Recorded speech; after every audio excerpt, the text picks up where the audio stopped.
محمد عبده ورسوله اما بعد اعوذ باللہ من الشیطان الرجیم بسم اللہ الرحمن الرحیم ومن احسن قولا ممن دعا الى اللہ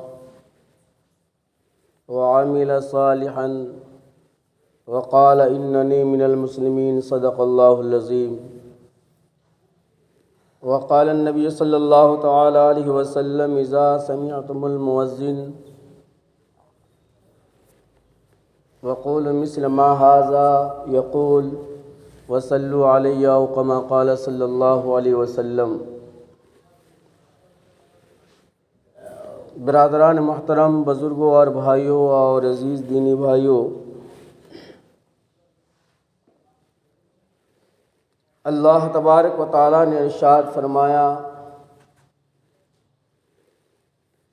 کہ اس سے اچھی بات کس کی ہو سکتی ہے کہ جو لوگوں کو اللہ کی طرف بلائے اور کہے کہ میں مسلمان ہوں۔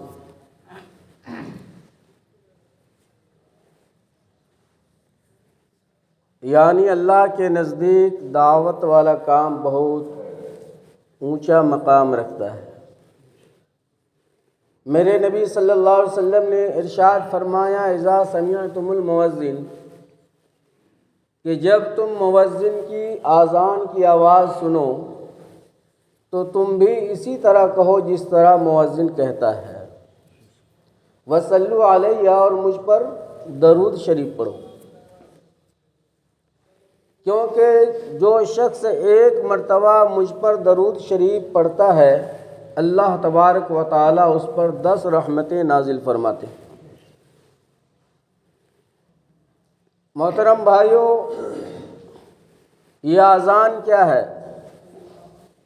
اذان کسے کہتے ہیں؟ یہ عربی لفظ ہے اذان۔ اذان کا مطلب یہ ہے، معنی یہ ہے بلانا، پکارنا، آواز دینا۔ یہ اذان کے لغوی معنی ہوئے۔ اور اصطلاح شریعت میں اذان کسے کہتے ہیں؟ مخصوص نمازوں کے لیے آدمی کو دعوت دینا، بلانا، پکارنا، اسے اذان کہتے ہیں۔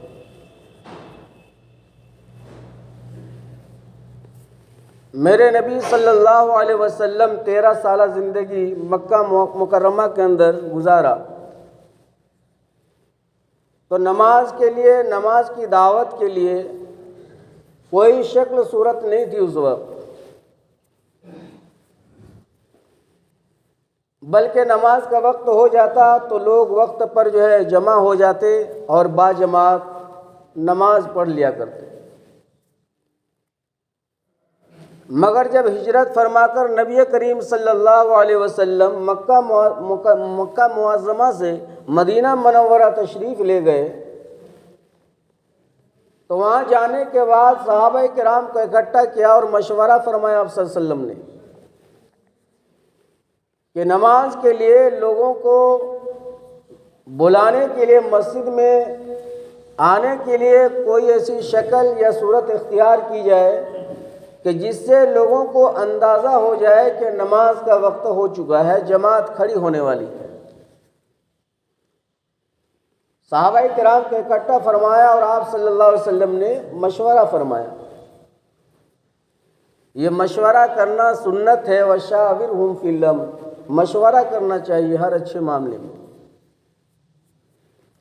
حالانکہ وہ نبی کا زمانہ تھا، نبی اکرم صلی اللہ علیہ وسلم حکم فرما دیتے کہ یہ شکل اختیار کر لو تو کافی تھی، مگر چونکہ مشورہ کرنا چاہیے، صحابہ کی دلجوئی کے لیے آپ صلی اللہ علیہ وسلم نے مشورہ فرمایا۔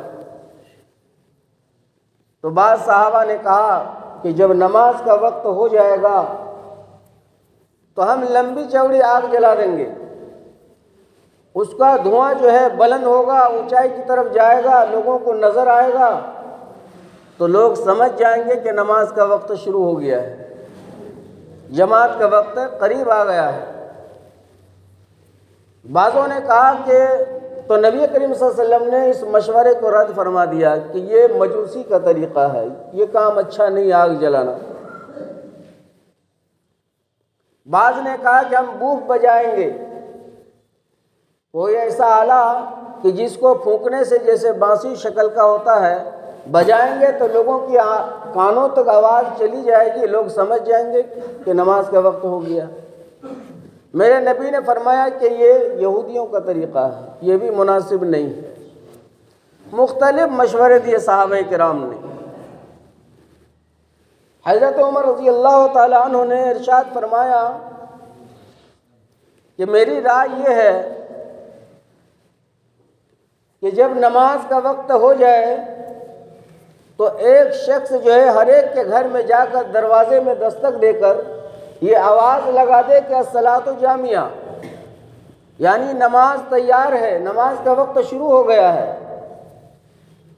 چنانچہ یہ بات طے پائی اور 20 دن تک یہی معاملہ چلتا رہا۔ ایک صحابی رسول جو ہے نماز کا جب وقت آتا ہر ایک کے گھر جا کر دروازے میں دستک دیتا اور یہ ارشاد فرما دیتے الصلاۃ جامعہ، نماز تیار ہے۔ لوگ چلے آتے، اکٹھے ہو جاتے نماز کے لیے۔ مگر اس میں بھی پریشانی ہوئی، جن لوگوں کے یہاں آخر میں جو ہے آواز لگائی جاتی ان کی جماعتیں جو ہے چھوٹ جاتی ان کی، اور سب کے گھر میں جا کر دستک دینا، یہ آواز لگانا کہ الصلاۃ جامعہ، نماز تیار ہے، یہ بہت مشکل مسئلہ ہو گیا۔ بہرحال یہ سلسلہ 20 روز تک چلتا رہا۔ صاحب الاذان حضرت عبداللہ ابن زید ابن عبد ربی الانصاری رضی اللہ تعالیٰ عنہ، یہ ایک ایسے صحابی ہیں کہ جو حضور اکرم صلی اللہ علیہ وسلم کی ذات سے بے پناہ محبت کیا کرتا تھا، اور آپ کی زیارت کے بغیر ان سے رہا نہیں جاتا تھا۔ جب بھی کام میں جاتے تو آپ کی زیارت فرما کر جاتے، جب بھی کام سے واپس آتے تو آپ صلی اللہ علیہ وسلم سے ملاقات کرتے۔ جب نبی کریم صلی اللہ علیہ وسلم وفات پا گئے، دنیا سے پردہ فرما گئے، تو یہ کسان صحابی تھے، کھیت میں کام کر رہے تھے۔ جب ان کو اطلاع ملی، خبر ملی کہ حضور اقدس صلی اللہ علیہ وسلم دنیا میں نہیں رہے، پردہ فرما گئے، تو وہیں پر جو ہے انہوں نے دعا مانگی تھی کہ اللہ میری بینائی کو چھین لے، مجھے اندھا بنا دے، اس لیے کہ نبی اب نہیں رہے، میں کس کی زیارت کروں گا، اور نبی کی زیارت کے بغیر مجھے سکون نہیں مل سکتا ہے، یہ آنکھیں ہماری بیکار ہیں، میری بینائی کو چھین لی۔ اللہ نے ان کی دعا کو قبول فرما لی، وہ نابینا ہو گئے۔ تو وہی صحابی حضرت عبداللہ ابن زید ابن عبد ربی الانصاری رضی اللہ تعالیٰ عنہ ایک مرتبہ نبی کے دور میں، نبی کے وقت میں جو ہے رات کے وقت انہوں نے خواب دیکھا۔ خواب دیکھا کہ ایک آدمی کے ہاتھ میں ایک بڑا سا نقارہ ہے، یہ نقارہ ایک بڑا سا ڈھول کی شکل کا ہوتا ہے، وہ لیے پھر رہا ہے۔ تو حضرت عبداللہ ابن زید نے اس آدمی سے کہا کہ بھائی یہ تم ہمیں جو ہے یہ نقارہ بیچ دو۔ تو اس آدمی نے پوچھا کہ عبداللہ اس کا تم کیا کرو گے؟ تو حضرت عبداللہ ابن زید رضی اللہ تعالی عنہ نے فرمایا کہ ہم اس کو جو ہے نماز کے وقت استعمال کریں گے، اس کو ہم بجایا کریں گے، لوگوں تک آواز پہنچ جائے گی، لوگ نماز کے لیے جمع ہو جائیں گے۔ تو اس اجنبی شخص نے جواب میں کہا کہ اے عبداللہ تمہیں نقارہ بجانے کی ضرورت نہیں ہے، میں بہترین آذان تمہیں میں سکھاتا ہوں، اسے تم اچھی طرح سے یاد کرو۔ اور پھر مکمل آذان اس اجنبی شخص نے، جس کو حضرت عبداللہ ابن زید نے خواب کے اندر دیکھا، مکمل آذان اور مکمل اقامت جو ہے سکھلا دی۔ جب یہ صحابی حضرت عبداللہ ابن زید رضی اللہ تعالیٰ عنہ نیند سے بیدار ہوئے، صبح کو حاضر خدمت ہوئے نبی کریم صلی اللہ علیہ وسلم کی خدمت مقدس میں، یا رسول اللہ صلی اللہ علیہ وسلم ایسا ایسا رات کو میرے ساتھ معاملہ پیش آیا، میں نے خواب دیکھا ہے، مکمل اذان سنایا، میرے نبی کو پسند آیا، اور آپ نے فرمایا کہ یہ خواب جو ہے سچ ہے اور یہ بہترین ذریعہ ہے نمازوں میں بلانے کے لیے، اس الفاظ کو، ان الفاظوں کو تم جو ہے حضرت بلال کو سنا دو، سکھا دو، اس لیے کہ اس کی آواز بلند ہے، تیز ہے، اچھی ہے، اس کو یاد کرا دو۔ حضرت بلال رضی اللہ تعالیٰ عنہ یہ مؤذن رسول تھے، نبی کریم صلی اللہ علیہ وسلم جہاں بھی نماز پڑھتے تھے حضرت بلال رضی اللہ تعالیٰ عنہ اذان دیا کرتے تھے۔ فجر کے وقت جب حضرت بلال رضی اللہ تعالیٰ عنہ اذان دیا کرتے تھے تو نبی کریم صلی اللہ علیہ وسلم کے حجرہ مبارکہ کے قریب آ کر آہستہ روزانہ جو ہے یہ پکارا کرتے الصلاۃ خیر من النوم۔ وہ جو اجنبی شخص خواب کے ذریعے ان کو اذان سکھلایا تھا اس میں یہ الصلاۃ خیر من النوم ایڈ نہیں تھا، یہ نہیں بتلایا گیا، صرف اذان جو 4 وقت دی جاتی ہے اس اذان کو سکھلایا اور اقامت کو سکھلایا۔ لیکن حضرت بلال رضی اللہ تعالیٰ عنہ روزانہ حضور کے حجرے کے قریب آ کر آہستہ سے آپ صلی اللہ علیہ وسلم کو جگاتے کہ الصلاۃ خیر من النوم۔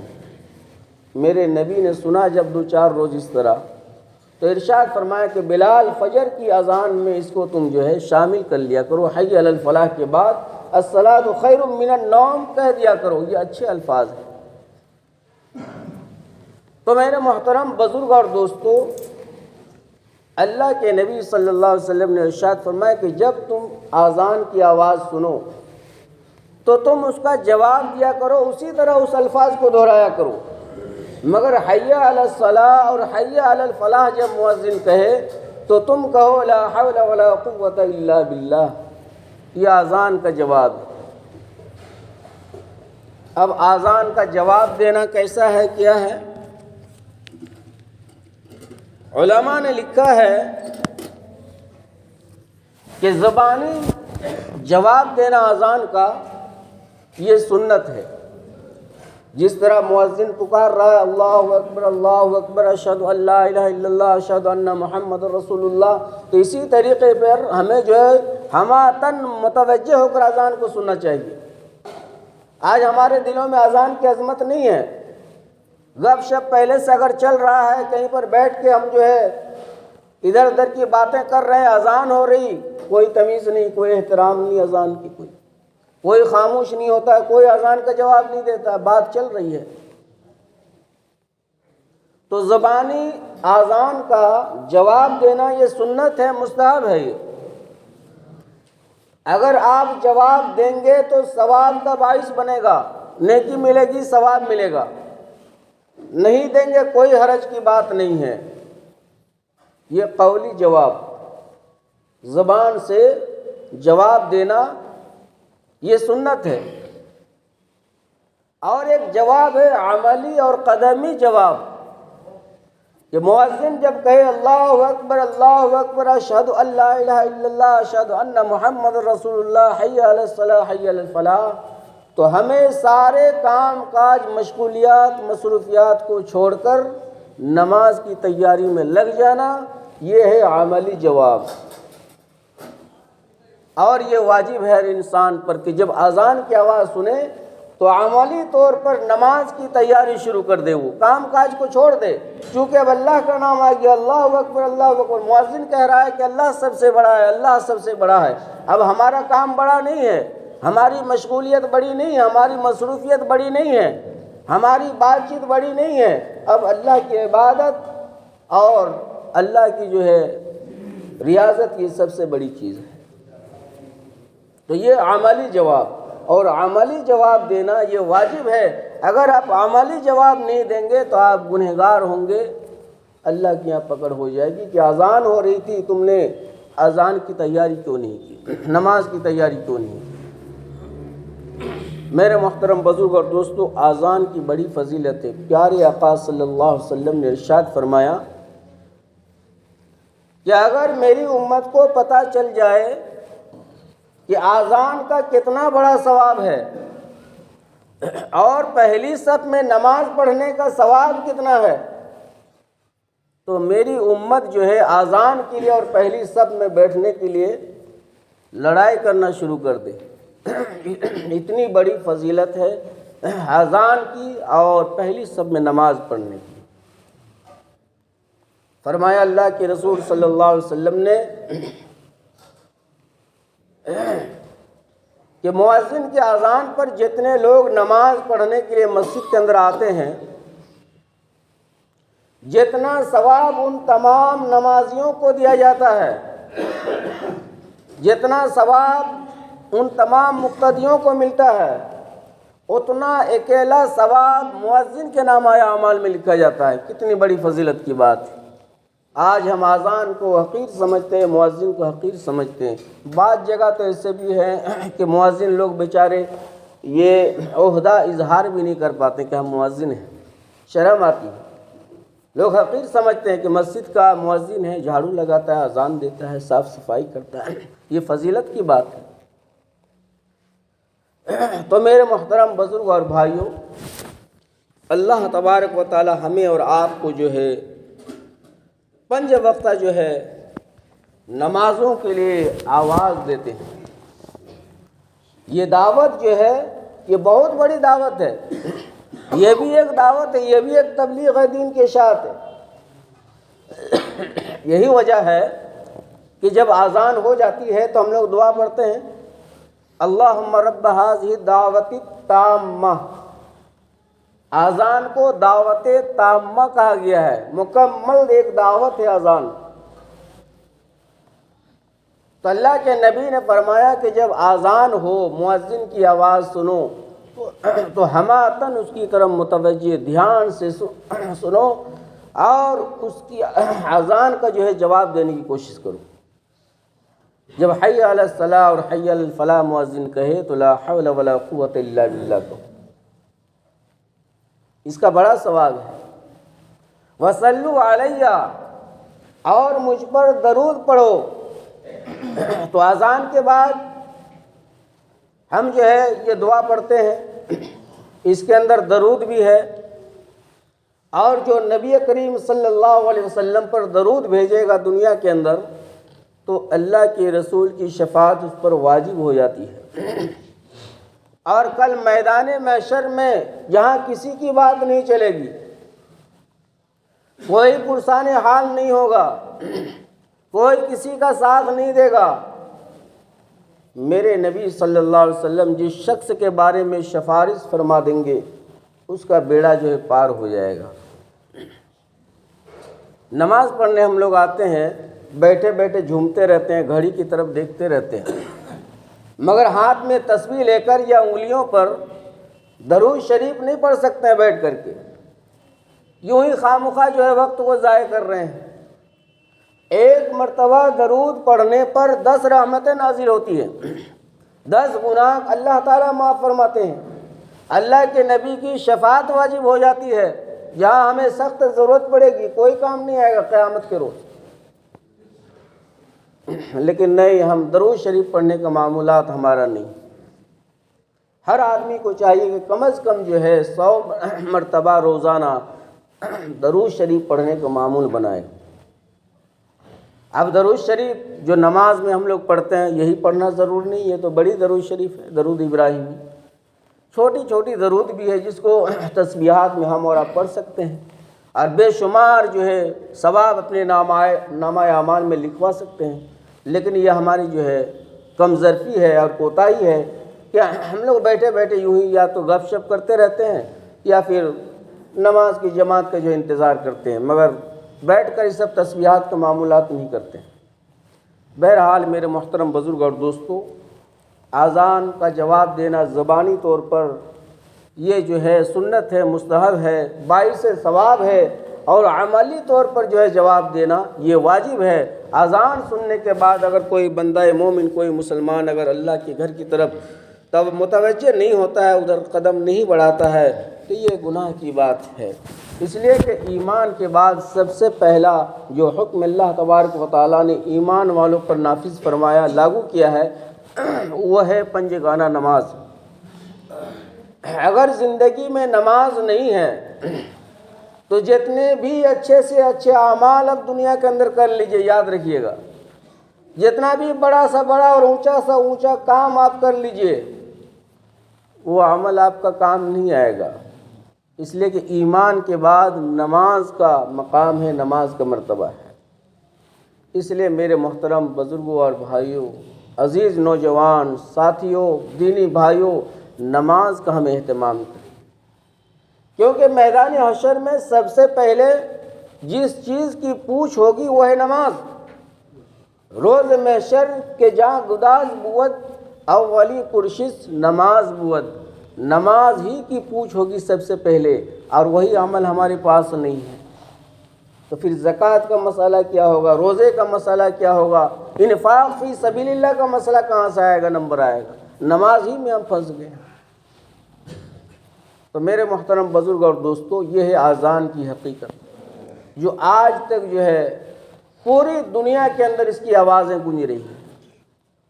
ماہرین نے لکھا ہے کہ ایک سیکنڈ بھی یہ دنیا اذان سے خالی نہیں ہے، ایک سیکنڈ بھی خالی نہیں، کہیں نہ کہیں اذان دی جا رہی ہے۔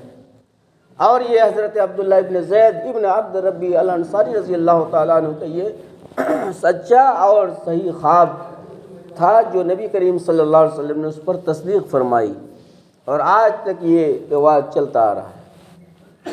تو میرے محترم بزرگ اور دوستو، ہمیں غور فکر کرنا ہے، دنیا کی زندگی چند روزہ ہے، سامان 100 برس کا پل کی خبر نہیں ہے نا۔ بڑی بڑی امیدیں اور منصوبے اور پلاننگ ہم بنا رہے ہیں، یہ کریں گے، وہ کریں گے، ایسا کریں گے، ویسا کریں گے، اور موت ہماری جو ہے قریب آ چکی ہے، ہمیں اس کا علم نہیں ہے۔ قبر میں جائیں گے لوگ، دفنا کر آ جائیں گے، اعمال سے کام چلے گا، کچھ نہیں سوال کیا جائے گا، ایمانیات کے لائن سے پوچھا جائے گا، اللہ کی وحدانیت، رسول اللہ کی رسالت اور مذہب کے بارے میں سوال کیا جائے گا، وہاں کچھ نہیں پوچھا جائے گا تم کیا لے کر کے آیا اور کیا کر کے آیا۔ تو اس لیے میرے نوجوانوں ساتھیوں، اپنے دل کے اندر ان باتوں کو جگا دیں۔ ہم سنتے تھے بہت اچھی اچھی باتیں ہیں، پڑھتے بھی ہیں، علماء سے سنتے ہیں، جلسہ جلوس میں بھی جاتے ہیں، تبلیغی اجتماعوں میں بھی ہماری شرکت رہتی ہے، مگر عمل نہ دارد، ادھر سنتے ادھر نکال دیتے ہیں، اور سوچتے ہیں کہ یہ تو مولویوں کا کام ہے بتانا۔ بار بار آپ سے کہا جاتا ہے کہ کوئی بھی مولوی، کوئی بھی دینی بھائی جب کوئی بات کرتا ہے منبر رسول پر بیٹھ کر، تو یہ باتیں ان کی اپنی اور ذاتی اور پرسنل نہیں ہوا کرتی، یہ قرآن حدیث سے نکال کر ان باتوں کے آپ کے سامنے میں پیش کیا جاتا ہے، جس میں انکار کی گنجائش نہیں ہے۔ انکار کریں گے تو عمل خطرے میں پڑ جائے گا، اور اگر آپ نے عمل نہیں کیا تو پھر گناہ آپ کے نامہ اعمال میں جو ہے لکھا جائے گا۔ اس لیے میرے دوستوں، بزرگوں اور دوستوں، آخرت کی فکر بھی ضروری ہے۔ صحابہ کرام جو مقدس جماعت تھی، صحابہ کرام جن کی نمازیں قضا نہیں تھی، جن کے کوئی بھی عمل کے اندر نقص کمی نہیں تھا، ان کی حالات یہ لکھا جاتا ہے کتابوں میں کہ ذرا سی اگر اپنی زندگی کے اندر اگر وہ کچھ تغیر اور تبدل اگر وہ محسوس کرتے تو اپنے آپ کو اتنا بڑا گنہگار سمجھنے لگتے کہ ہم سے بڑا گنہگار کوئی نہیں ہے۔ منافق تک کہہ لیتے اپنے آپ کو کہ ہم منافق ہو گئے۔ آج بڑے بڑے کرائم، بڑے بڑے جرائم، بڑے بڑے گناہ ہم کر رہے ہیں صبح سے شام تک، نوجوان ہر وقت جو ہے گناہوں میں ملوث ہے، لیکن ہم اپنے آپ کو پھر بھی سچا اور پکا مومن اور مسلمان سمجھتے ہیں۔ اللہ تبارک و تعالیٰ ان تمام باتوں پر ہم سب کو عمل کرنے کی توفیق عطا فرمائے۔ وآخر دعوانا الحمدللہ۔